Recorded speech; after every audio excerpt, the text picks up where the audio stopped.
On the morning of December 26, 1776, Colonel Johann Rall was carried off a battlefield on a stretcher, shot twice in the side, dying with a note in his coat pocket that he had never read. The note had arrived the night before. A loyalist spy had learned that George Washington was crossing the Delaware River with his army to attack Trenton, and he had ridden through the dark to warn the man responsible for defending it. He found Rall at a card game in a merchant's house on the edge of town. Rall was in the middle of a hand. He took the note. He did not open it. He put it in his pocket and went back to his cards. By the time anyone thought to read that note, it was already over. In less than 90 minutes on a December morning, 2,400 men who had spent the previous night crossing an ice-choked river in a blizzard had surrounded, outgunned, and captured nearly an entire professional garrison. The Hessians, German mercenaries, some of the most feared soldiers in Europe, had lost 918 prisoners, 6 artillery pieces, 4 regimental flags, and their commanding officer. The Americans lost nobody, not a single man killed in the fighting itself. By every calculation that mattered, this should have been impossible. Washington's army had been retreating for 6 months. They had no shoes. They had no winter uniforms. Their enlistments were about to expire. The British had publicly declared the rebellion all but over. And on the night of December 25, 1776, in the middle of a nor'easter that turned the Delaware River into a moving field of ice, Washington decided this was the perfect moment to attack. Pay attention to what happens next, because the details of how he pulled it off are even more remarkable than the result. To understand Trenton, you have to understand how completely the American cause had fallen apart in the months before it. The summer of 1776 had started with hope. Washington had driven the British out of Boston in March, and the Continental Congress had declared independence in July. For a few months, it felt as if something real was happening. Then General Howe arrived in New York with more than 30,000 soldiers, one of the largest expeditionary forces Britain had ever sent across the Atlantic, and the hope began to die. Washington lost Long Island. He lost Manhattan. At Fort Washington, nearly 3,000 Continental soldiers were captured in a single afternoon, the worst single loss the Americans would suffer in the entire Northern Theater. Fort Lee fell 2 days later. Cornwallis chased what remained of Washington's army south across New Jersey in a pursuit so relentless it barely allowed time to stop and cook a meal. By December, Washington had reached the western bank of the Delaware River and crossed into Pennsylvania, and the British had New Jersey. The army that had started the year with 14,000 soldiers was down to fewer than 5,000. Of those 5,000, the vast majority had enlistments that expired at midnight on December 31st. Not some of them, most of them. In 6 days, legally speaking, Washington would have no army at all. The British knew this. General Howe had declared the campaign season effectively over. He had no interest in chasing Washington across a frozen river when time and mathematics were already doing the work for him. He simply needed to wait. He set up a chain of garrison posts across New Jersey, Trenton, Princeton, New Brunswick, and went back to his comfortable headquarters in New York. The occupation of New Jersey began. And occupation, in the way the British Army conducted it in 1776, meant pillaging, houses stripped, livestock taken, families turned out regardless of whether they were loyalists or patriots, because soldiers in winter quarters are hungry regardless of politics. This was a mistake. Howe thought he was mopping up the remains of a failed rebellion. What he was actually doing was radicalizing every New Jersey farmer who watched British soldiers walk out of his barn with his pigs. On the Pennsylvania side of the Delaware, Thomas Paine was marching with Washington's army, watching all of it. On December 19th, he published a pamphlet. It began, "These are the times that try men's souls." He went on to draw a line between the men who would stay and the men who would go home. The summer soldier and the sunshine patriot, he called them. He told the men who were still standing that if they held, they would deserve the thanks of every future generation. Washington had it read aloud at campfires along the riverbank. Some men stayed because of Paine. Some stayed because of the $10 bounty Washington offered for 6 more weeks of service. Some stayed because there was nowhere else to go. However it happened, By mid-December, Washington had approximately 6,000 men, a mix of hardened Continentals and fresh Pennsylvania militia, and a window of time that was closing fast. He also had one more thing. He had commandeered every boat on the Delaware River for 70 miles in both directions. The British could not cross, but Washington could. On December 22nd, he called a council of war. The target would be Trenton. The Hessian garrison at Trenton was not, by any reasonable account, unprepared. 3 regiments, the Roll, Niflheim, and Losberg, had been stationed in Trenton since December 14th, approximately 1,400 to 1,500 men under Colonel Johann Roll. Roll was a professional soldier of 36 years' experience. He had fought across Europe, served Catherine the Great of Russia, and distinguished himself at Long Island, White Plains, and Fort Washington earlier that year. He was not careless by nature. He was contemptuous, which is a different thing, and in 1776, where Washington's army was concerned, contempt was nearly as dangerous as carelessness. When his own officers urged him to build fortifications around Trenton, which had no walls, no earthworks, nothing to slow an assault, Roll dismissed them. "Let them come," he said. "We will go at them with the bayonet." When British intelligence warned him the Americans were preparing to move, he publicly dismissed the warnings. When American deserters told his men that rations were being prepared for a river crossing, he told his superiors not to worry. But there is something important here that the popular version of this story gets wrong, and it matters enough to stop and say it plainly. You have almost certainly heard that the Hessians were drunk on Christmas, that they spent the night of December 25th celebrating and passed out, and that Washington caught them sleeping off their holiday revelry. It makes a great story. It is not true.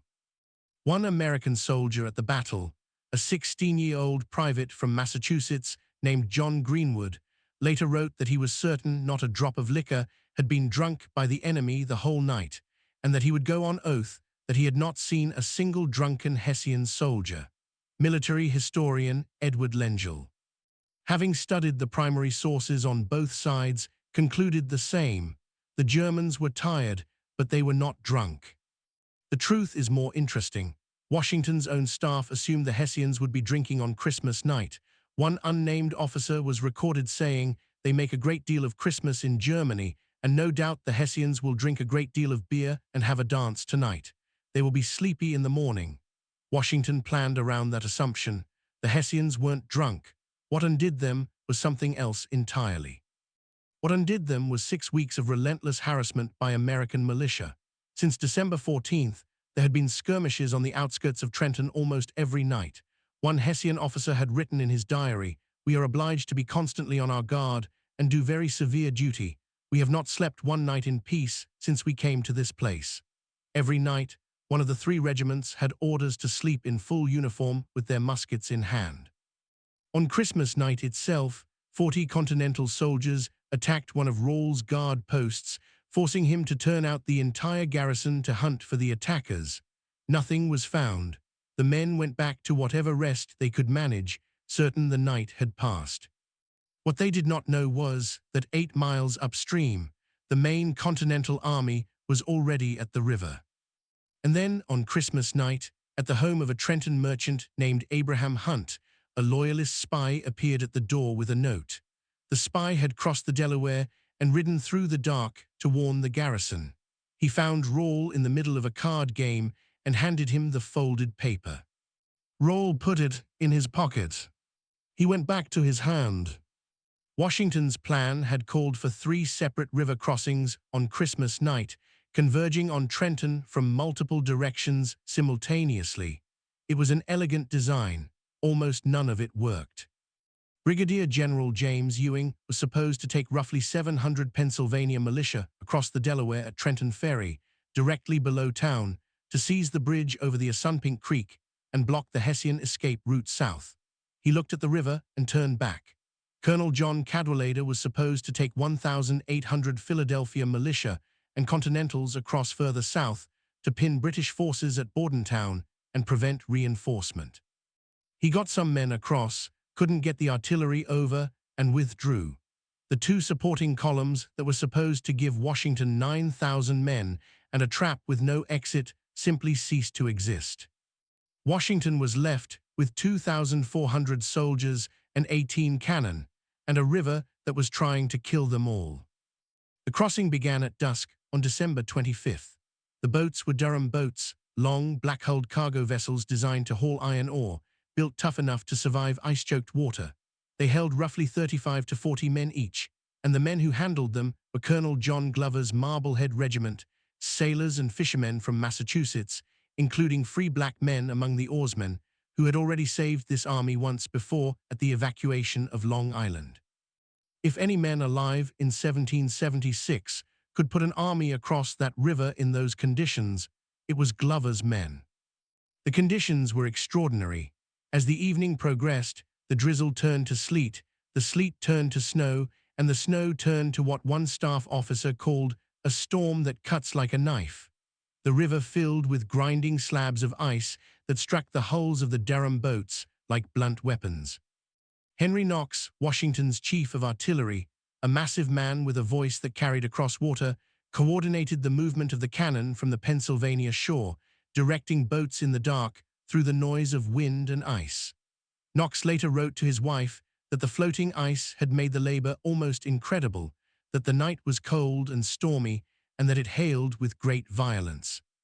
One soldier recalled, "It blew a hurricane." The crossing took 9 to 10 hours.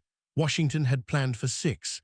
By the time the last soldiers landed on the New Jersey bank, it was 3:30 in the morning on December 26th, 3 hours behind schedule. They still had 10 miles to march.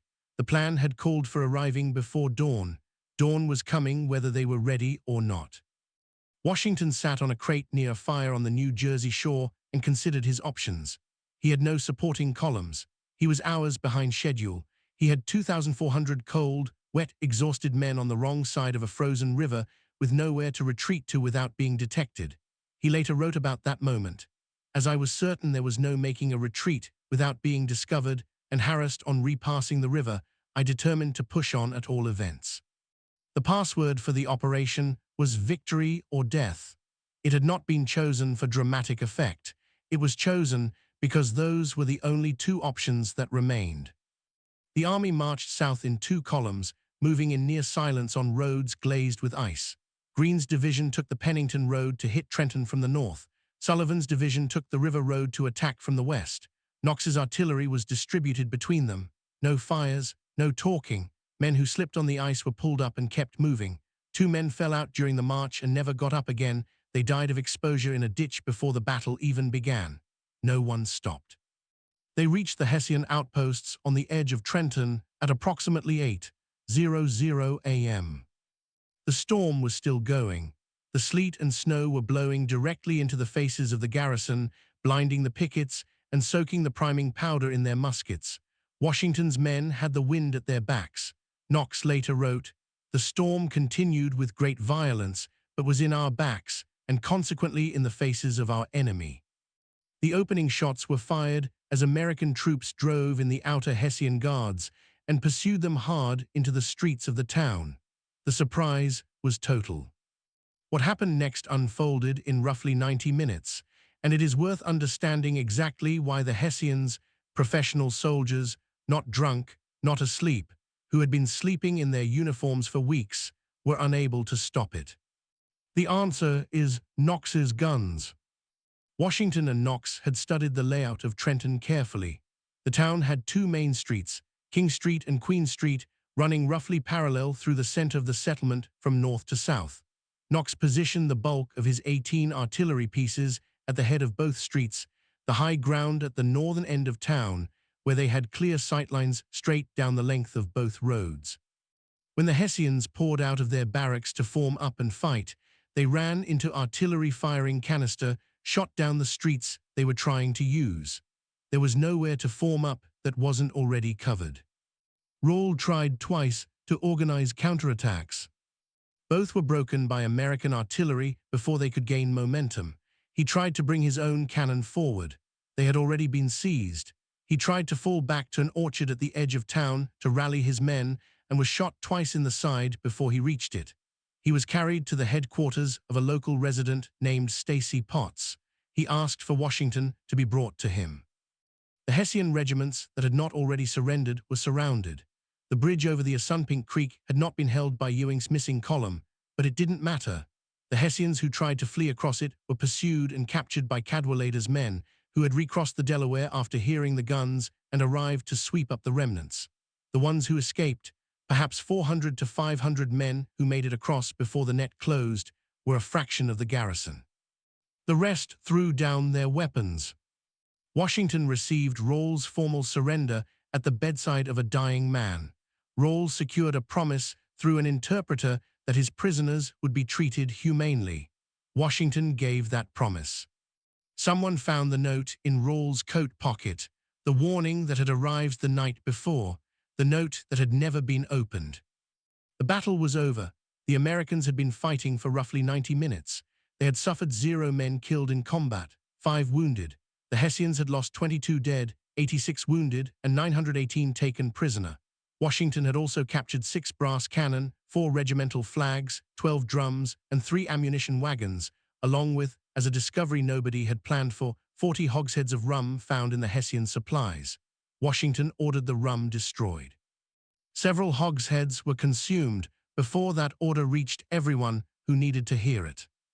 By noon, the entire Continental Army was back across the Delaware River, taking the prisoners and captured supplies with them.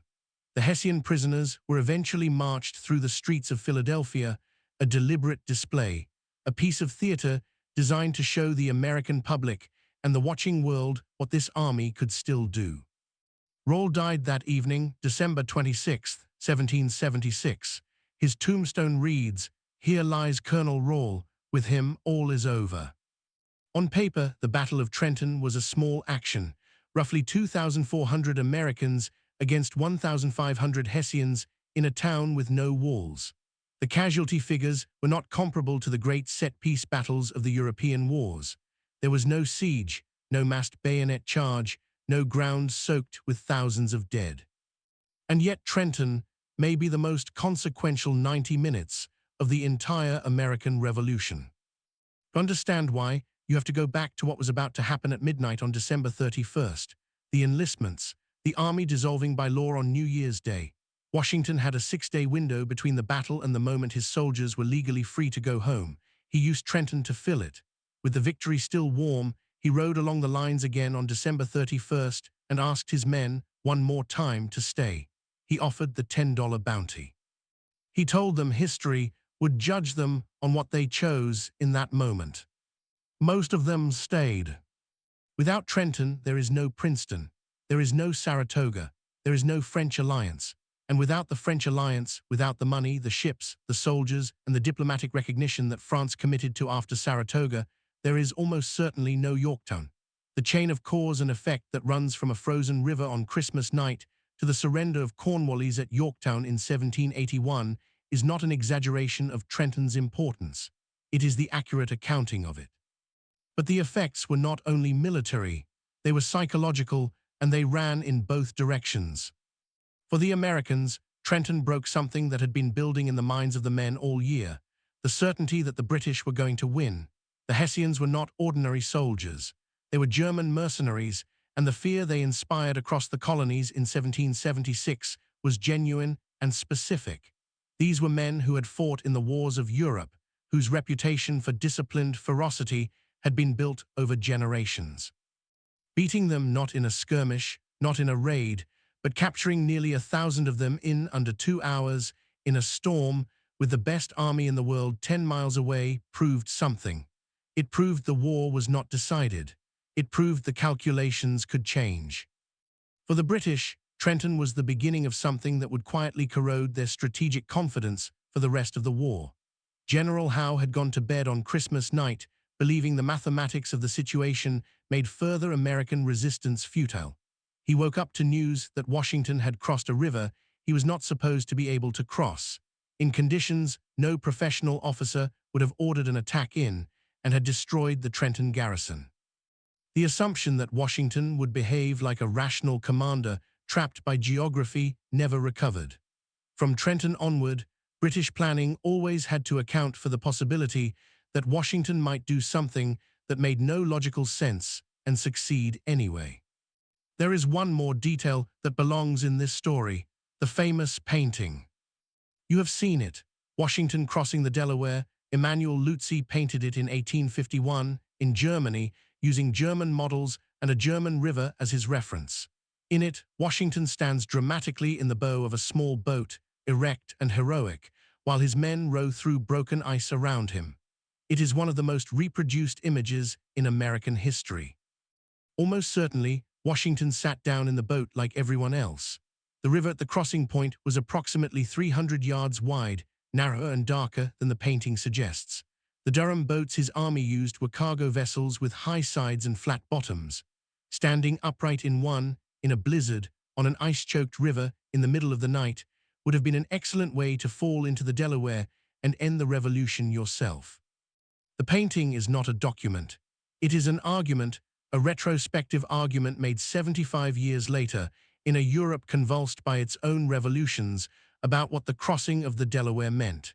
And what it meant, in Lutzi's reading and in the reading of every generation since, was this: the willingness to attempt the impossible. That part, at least, is accurate. Washington crossed a river that his officers told him he probably couldn't cross, in conditions that military doctrine said precluded operations, with an army that was about to legally cease to exist, and captured a garrison of professional soldiers before they finished their breakfast. The note was in Rawls' pocket the whole time. The revolution was not over. It was just beginning. If that story got you, hit subscribe and drop a comment with the detail that landed hardest. Was it the note in the pocket, the drunk-Hessian myth being a myth, or the fact that not a single American died in the fighting itself? More of this on the way.